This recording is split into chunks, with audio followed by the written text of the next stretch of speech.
মমতা বন্দ্যোপাধ্যায়ের নির্দেশকে কুর্নিশ জানিয়ে জোড়াসাঁকো বিধানসভা কেন্দ্রে বিধায়ক স্মিতা বক্সির উদ্যোগে পালন করা হলো বঙ্গধ্বনি যাত্রার মহামিছিল।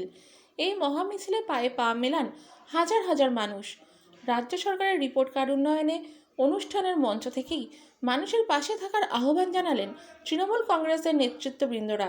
এই দিনের এই অনুষ্ঠানে উপস্থিত ছিলেন বিধায়ক স্মিতা বক্সি, ছাত্র তৃণমূল পরিষদের যুবনেতা সৌম বক্সি, শচীন ত্রিপাঠী, স্বপন বর্মন, মোহাম্মদ জসিমউদ্দিন, শাগুফতা পারভিন, অনিল খান, বরুণ মল্লিক সহ আরও অনেক বিশিষ্টজনেরা। এই দিন বাংলা 10 বছরের উন্নয়নকে তুলে ধরে মানুষের দুয়ারে দুয়ারে যান তারা। শুধু তাই নয়, তার পাশাপাশি মানুষের কাছে রাজ্য সরকারের নতুন প্রকল্পগুলিও তুলে ধরেন। অনুষ্ঠানের মঞ্চ থেকে বিধায়ক স্মিতা বক্সি বলেন, বাংলা মুখ্যমন্ত্রীর নামে অনেকেই কুৎসা রটাচ্ছে, কিন্তু আমাদের বাংলার নেত্রী এইগুলিকে তোয়াক্কা করেন না। বাংলায় যেভাবে কাজ হয়েছে সেটা মানুষের চোখে পড়ার মতো। আগামী দিন আরও ভালো কাজ হবে, আপনারা পাশে এসেছিলেন। তার সেই কাজও করতে পেরেছেন এবং নানা জন্ম থেকে মৃত্যু নানা প্রকল্পের মাধ্যমে পাশে তৈরি হয়েছে। এই রিপোর্ট জন্য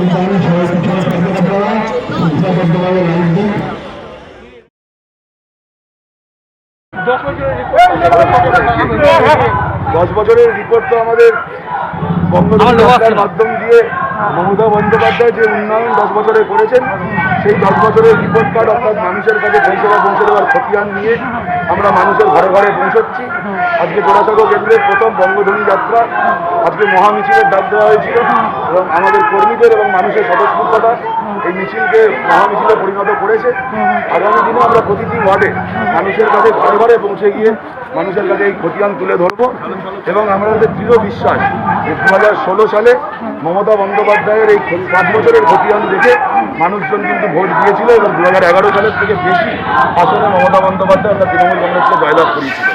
2021 সালে আমরা 2016 সালে যে আসন পেয়েছিলাম তার থেকেও বেশি আসনে জিতে আমরা পশ্চিমবঙ্গের বুকে মমতা বন্দ্যোপাধ্যায়কে তৃতীয়বারের জন্য মুখ্যমন্ত্রী করব এবং তৃতীয়বারের মামাটি মানুষের সরকার আরও বেশি করে পশ্চিমবঙ্গের মানুষকে পরিষেবা দেবে বলে আমরা দৃঢ়ভাবে বঙ্গধ্বনি যাত্রা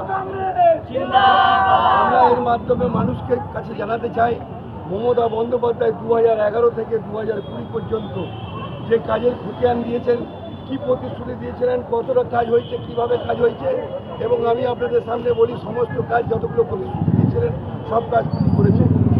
আমি আবার নতুন করে আপনাদের সামনে এটাও বলতে চাই, আসন্ন নির্বাচনে মমতা বন্দ্যোপাধ্যায়কে বাংলার মানুষ দুহাত তুলে আশীর্বাদ করবে। তার একটি মাত্র কারণ যে মমতা বন্দ্যোপাধ্যায় যা বলেন তাই করেন। বাংলার উন্নয়নের স্বার্থে মমতা বন্দ্যোপাধ্যায়কে আরও প্রয়োজনীয়তা আছে। বাংলাকে নতুন সারা ভারতবর্ষের মুখে বাংলা নতুন দিশা দেখাবে মমতা বন্দ্যোপাধ্যায়ের নেতৃত্বে।